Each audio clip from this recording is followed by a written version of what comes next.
Assalamualaikum warahmatullahi wabarakatuh. Selamat berjumpa kembali dengan channel Etika PWI yang berada di kawasan selatan Pulau Merah, Banyuwangi. Pada kesempatan ini saya akan menanyakan sebuah video dari Gus Miftah yang menjelaskan tentang malam Lailatul Qadar. Bagaimana ceritanya? Mari kita tonton langsung videonya.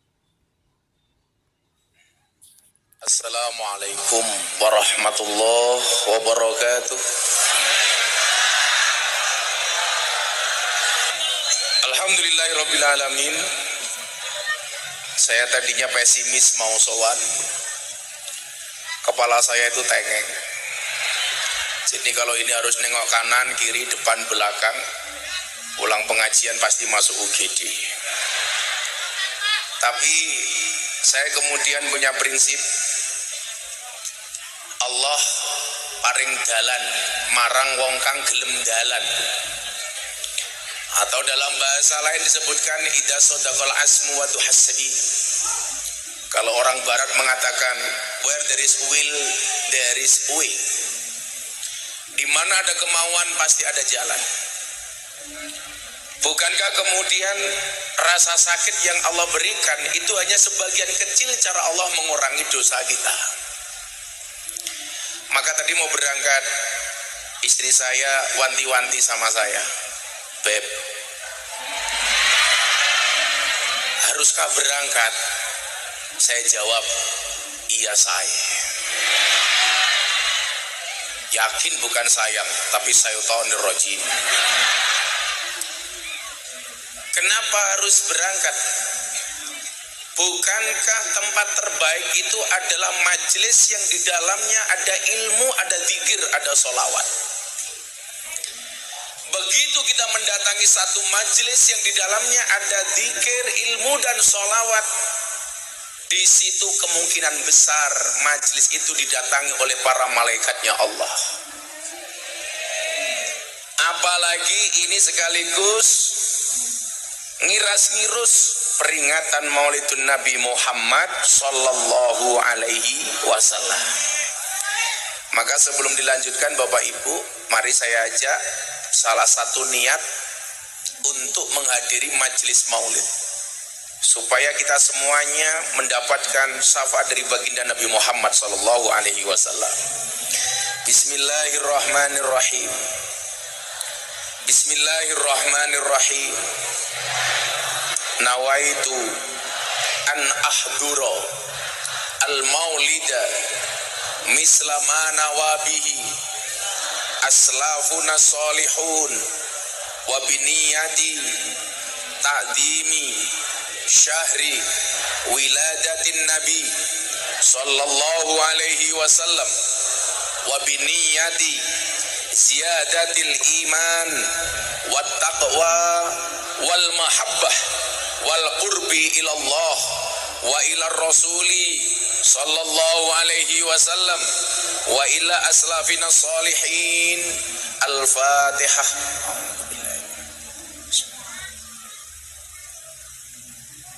Iyyaka na'budu wa iyyaka nasta'in. Bapak Ibu yang saya muliakan, dikatakan kemuliaan malam Lailatul Maulid, malam di mana Kanjeng Nabi dilahirkan, itu afdalu min Lailatul Qadar. Kemuliaan malam lahirnya Nabi itu jauh lebih utama dibandingkan malam Lailatul Qadar. Padahal kita tahu Lailatul Qadri khairum min alfi syahr. Lailatul Qadar itu lebih baik dibandingkan 1000 bulan. Itu artinya kalau Anda ketika Lailatul Qadar itu diturunkan dalam keadaan tadarus Al-Quran, sama halnya Anda sedang membaca Al-Quran selama 1000 bulan.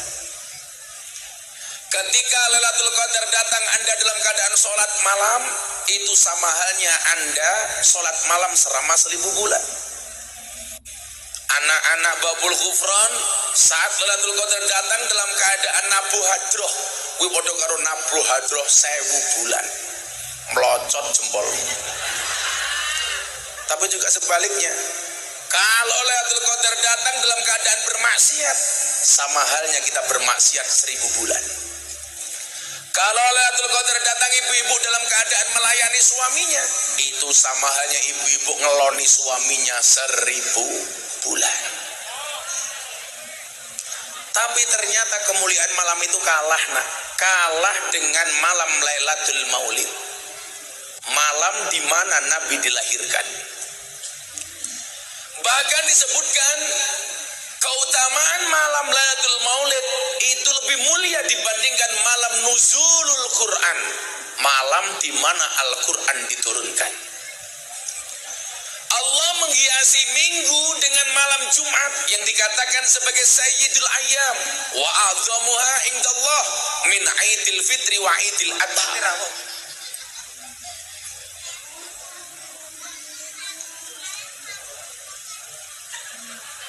Di wonge. Oh, Bupati sehat. Ngapunten kula tengeng Mbak Bupati. Jadi delok jenengan kula kok wajahe kathah. Selain das kula muter-muter niki. Matur nuwun rawuh Pak Bupati. Ngomong apa iki mau? Lebih mulia dibandingkan malam Jumat. Yang hari Jumat itu sendiri dikatakan Sayyidul Ayyam wa a'dhamuha indallahi min Aidil Fitri wa Aidil Adha. Dina Jumat kuwi cah luwih mulya dibandingkan hari Idul Fitri dan Idul Adha. Makanya apa salah satu bentuk kemuliaannya? Salat Jumat hukumnya wajib, Idul Fitri Idul Adha hukumnya sunnah. Neng nyatane awake dhewe justru ketika mempersiapkan Idul Fitri dan Idul Adha jauh lebih serius dibandingkan Yaumul Jumat. Apalagi kelas kita itu subuh masih ketiduran, duhur asar sibuk dengan pekerjaan, maghrib masih di jalan, isya ketiduran. Begitu bangun bikin status WA, ya Allah mudahkanlah urusanku. Oh, sok-sokan itu. Nabi Yohanes nulis akan indah pada waktunya. Gindang tangio, turumu miring.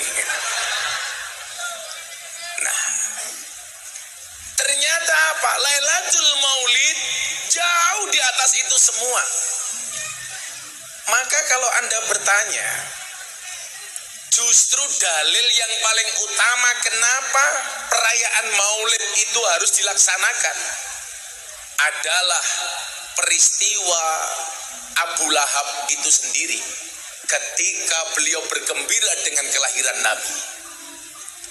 Maka saya bilang al-ikhtifal lil maulidi syarif la yahtaju ila hadisin sahih bal yahtaju ila qalbin soleh. Perayaan Maulid tidak membutuhkan hadis yang sahih, cukup membutuhkan hati yang soleh. Gak butuh dalil. Abu Lahab ketika melihat rumah Siti Aminah bersinar, Nabi Muhammad lahir bersinar. Jangankan lahir, Siti Aminah itu ketika mengandung Nabi Muhammad perutnya munawwaroh bersinar. Sama dengan ibu-ibu Colomadu ketika mengandung, pede, peteng dedet. Ini Kanjeng Nabi bersinar, munawwaroh. Iki mesti sonet udah ade. Mau wis awal wis sapi. Iki rada atos. Goblok kok tukang sone iki. Wis sing setelan awal mau lho, Le. Kowe ngerti to fungsi tongkatku ki apa? Siji nggih sandaran mergo ndasku tengeng. Nomor loro nggih gembok ndase tukang sound system iki. Santai wae Le, engko lak kurang sangu tak sangoni, santai wae.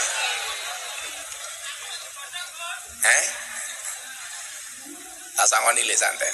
Kan bola-balik kula matur to. Itulah bedanya sound system sama cewek. Sound system diragati oke kita wujute. cewek diragati oke diuntal kancane.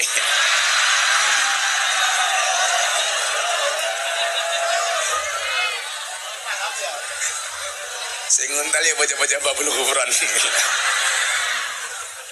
Saya itu di mana-mana sayang sama anak-anak hadroh ini. Kamu harus pede. Kalau kamu besok ditanya, pekerjaanmu apa mas? Jawab penerbang. Pesawat apa? Hadroh Airline. Anak hadroh modalnya cuma sarung. Kamu jawab, pak, jangan lihat sarungnya tapi lihat ilmunya goblok. Lalu sini ngomong cile. Nah, saat Kanjeng Nabi lahir, rumah Siti Aminah bersinar. Bahkan sinarnya nembus sampai langit karena kemuliaan Nabi Muhammad. Abu Lahab, paman Nabi, tanya sama Siti Suwaibah. Siapa itu Suwaibah? Pembantunya Abu Lahab. Suwaibah, itu apa kok bersinar? Juragan, izin, itu rumahnya Siti Aminah. Kenapa kok bersinar? Keponakanmu lahir. Hari itu Abu Lahab tepat hari Senin 12 Rabiul Awal dia bergembira. Suwaibah, kamu ke sana ke rumahnya Siti Aminah, ikut bergembira atas kelahiran keponakanku. Maka hari itu Abu Lahab sarapan bikin sendiri, ngopi bikin kopi sendiri. Dia makan sendiri, tidak dilayani sama Siti Suwaibah. Yang kemudian terjadi apa? Ternyata atas kegembiraan Abu Lahab itu menjadi wasilah mendapatkan keringanan azab dari Allah setiap hari Senin. Kenapa? Karena ikut berbahagianya seorang Abu Lahab atas kelahiran seorang Muhammad. Coba.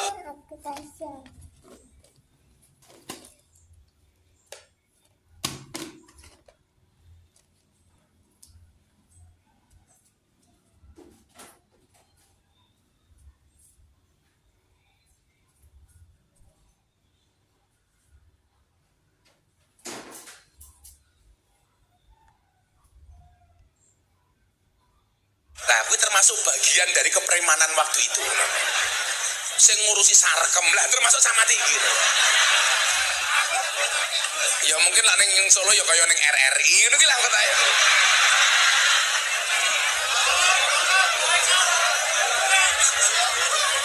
Jonggrang, itu lah pokoknya.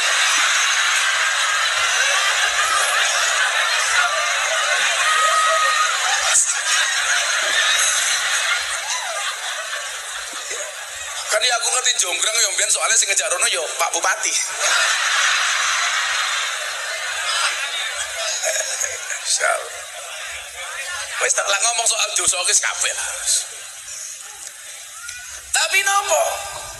Si batu ini mengatakan, amal kita sedikit Nabi, kami nggak punya persiapan apapun. Walakinni, kata orang Baduin, walakinni uhibbuka ya Rasulullah.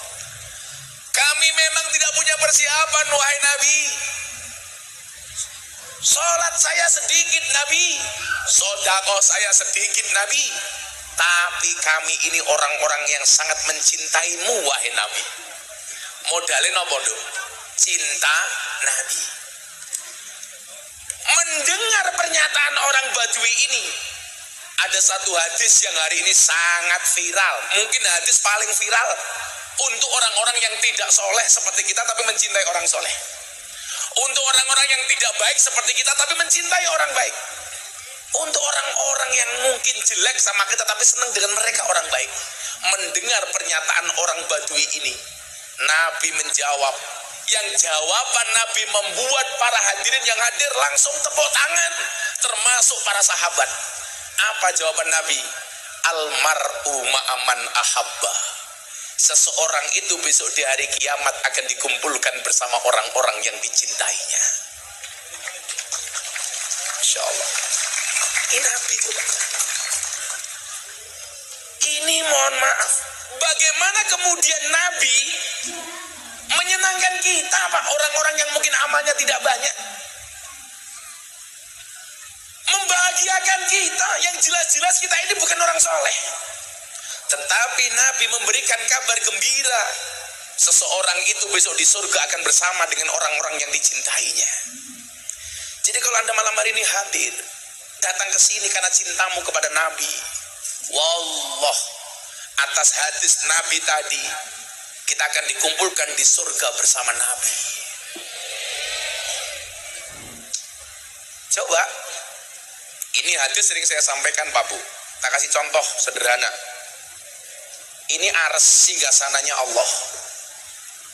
Di sebelah kanan singgasananya Allah itu ada mimbarnya Nabi Ibrahim alaihissalam. Sementara di sebelah kirinya ada mimbarnya Nabi Muhammad sallallahu alaihi wasallam. Ini menurut para sahabat janggal. Janggalnya di mana? Bukankah Nabi itu sebaik-baiknya Nabi? Bukankah Nabi Muhammad itu Sayyidil Awalin wal Akhirin, Imamul Anbiya wal Mursalin? The best of the best Nabi adalah Muhammad. Tapi kenapa mimbarnya Nabi Ibrahim justru yang berada di sebelah kanan, mimbarnya Nabi Muhammad justru yang berada di sebelah kiri? Para sahabat protes. Nabi, kenapa mimbarmu di sebelah kiri, bukan di sebelah kanan? Bukankah Allah menciptakan Nabi 124.000 Nabi? Nabi ini jumlah 144.000. Kita nggak pernah tahu kok kalau ada Nabi namanya Wibowo, nggak pernah tahu kita. Tapi ya pantes sih, masuk Nabi kok Wibowo, pantes. Sholawat dan salam kita sanjungkan kepada baginda Nabi Wibowo, pantes.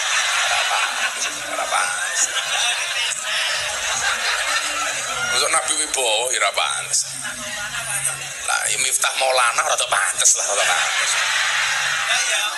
Iya cerita.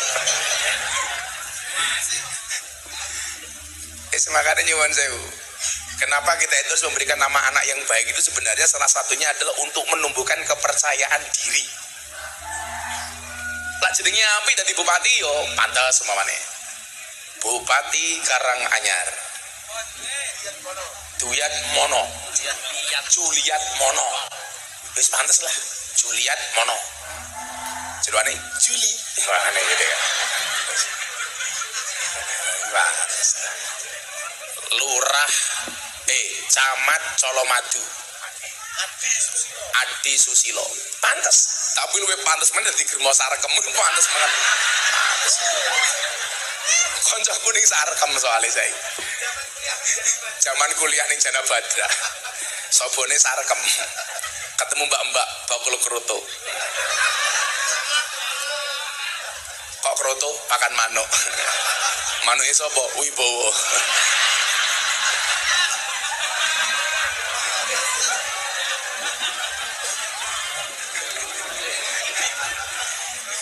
Nabi niku 144.000 Pak Bu. Hadis riwayat Ahmad dan Baihaqi. Ini sahih lah ya. Yang menjadi rasul 3.000. Yang wajib diketahui 25.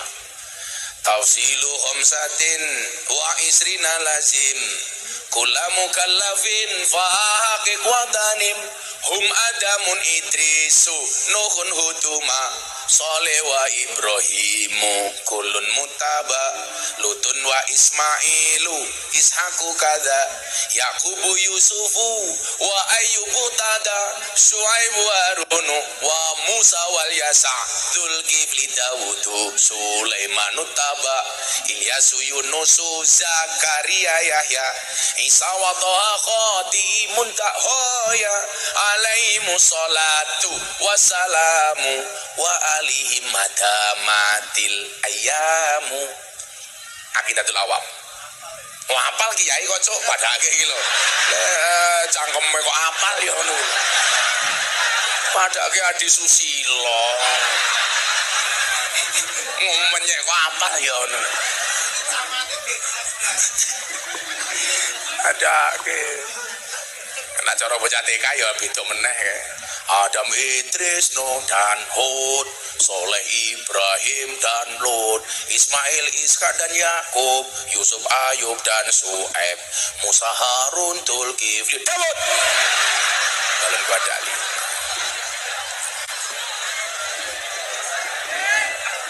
Ya Allah, ngaji nembe 10 menit, kopi ini wis adem. Kere. Serah masuk, adem sangit.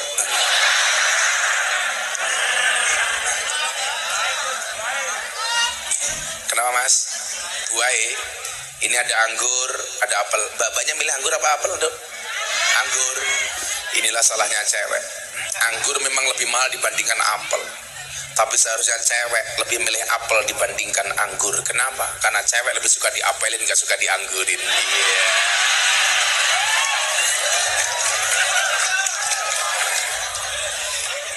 Dok kayak.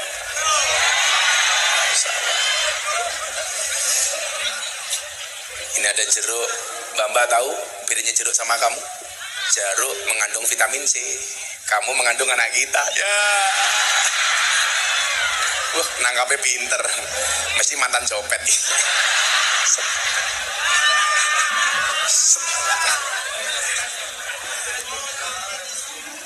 Nah, ini 25 nabi yang wajib diketahui, ada 5 yang mendapatkan ulul azmi. Musa, Ibrahim, Nuh, Isa, Muhammad. Dan the best of the bestnya adalah Nabi Muhammad. Pertanyaannya, kenapa kok mimbarnya Nabi Ibrahim di kanan, mimbarnya Nabi Muhammad kok di kiri? Nabi menjawab, wahai sahabatku, sebelah kanannya aras adalah jalan menuju surga. Sebelah kirinya aras adalah jalan menuju neraka. Kenapa posisi mimbarku berada di sebelah kirinya aras? Aku jaga-jaga untuk umatku yang mau dimasukkan ke dalam nerakanya Allah. Aku lihat kebaikan-kebaikan dia. Saya siap-siap menghalaunya untuk minta ampunan kepada Allah supaya umatku tersebut tidak dimasukkan oleh Allah ke dalam neraka. Begitu cintanya Nabi dengan kita, sampai mau masuk neraka, Nabi jagain.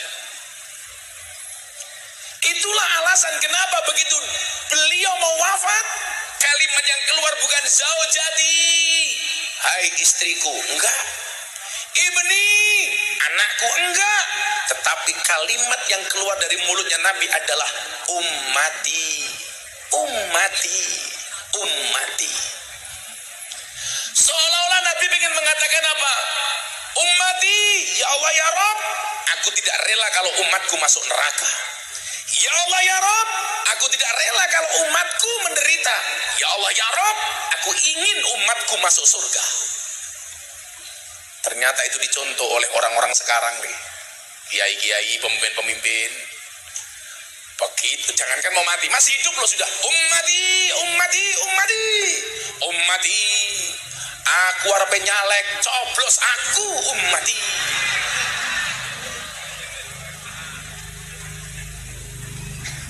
Harap bangun masjid, ummati. Aku bangun masjid, endi semene ummati. Makanya kita itu jauh, gak ada apa-apanya dibandingkan Nabi. Makanya kalau anak-anak berjanji gele, ada ungkapan apa? Wa kana Rasulullah sallallahu alaihi wasallam ahsanan nasi khalqan wa khuluqan. Kanjeng Nabi itu manusia terbaik, baik akhlaknya maupun bentuknya. Coba, Bapak Ibu, Nabi Yusuf kalih Nabi Muhammad niku kira-kira ganteng sinten?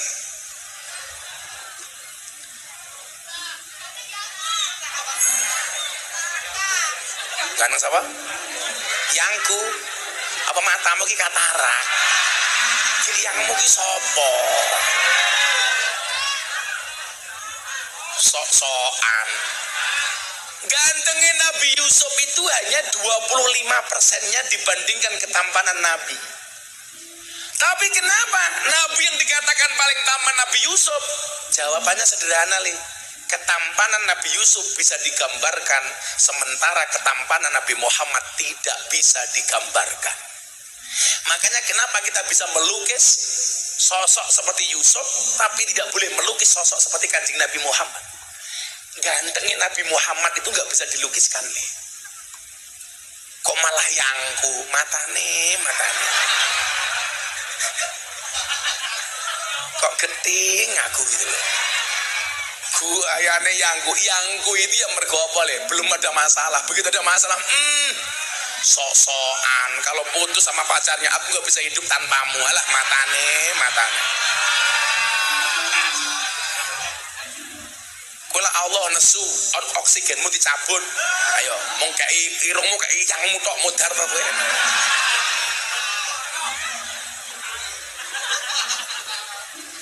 Makanya kemudian apa? Dalam yang sering kita baca itu le, khairul bariyah nadroh ilai. Salawat nali. Khairul bariyah. Engko tak sangoni santai wae. Oh, mikir mati. Yuk. Khairul bariyah nadroh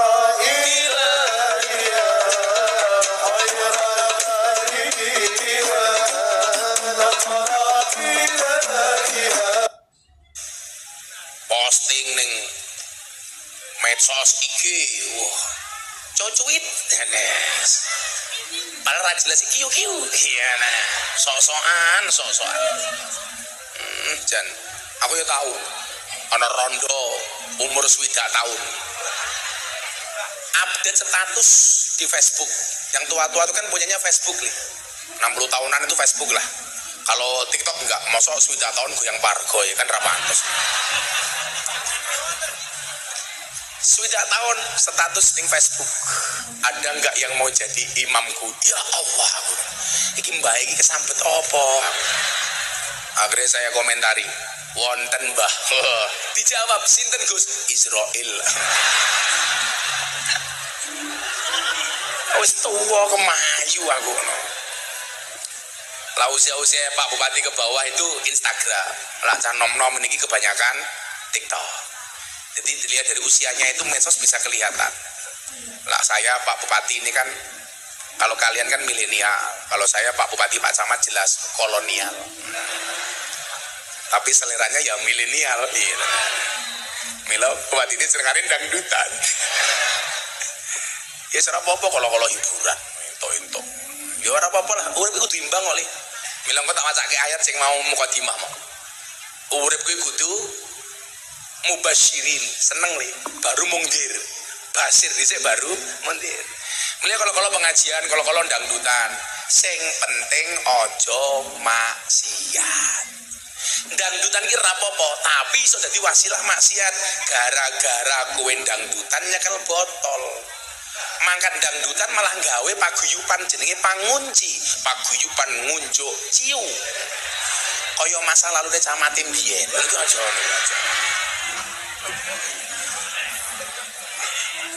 Biyen camate ngene, saiki wis ngene. Ora kok takbir ben ngene botol saiki ngene yo galon.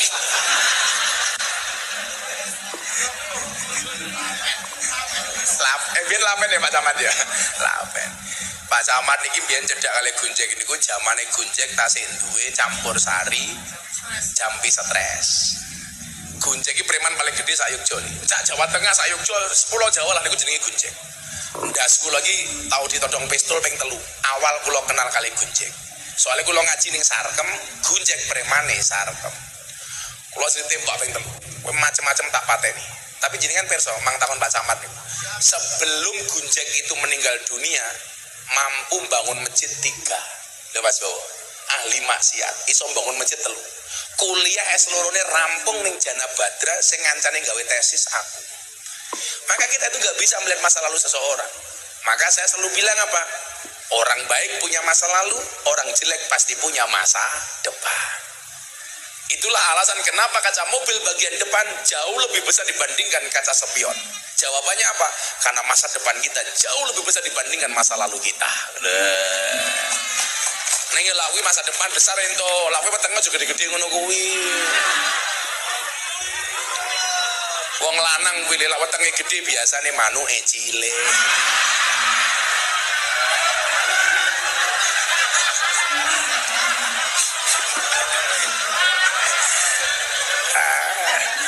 paling lato-latonya kingsut.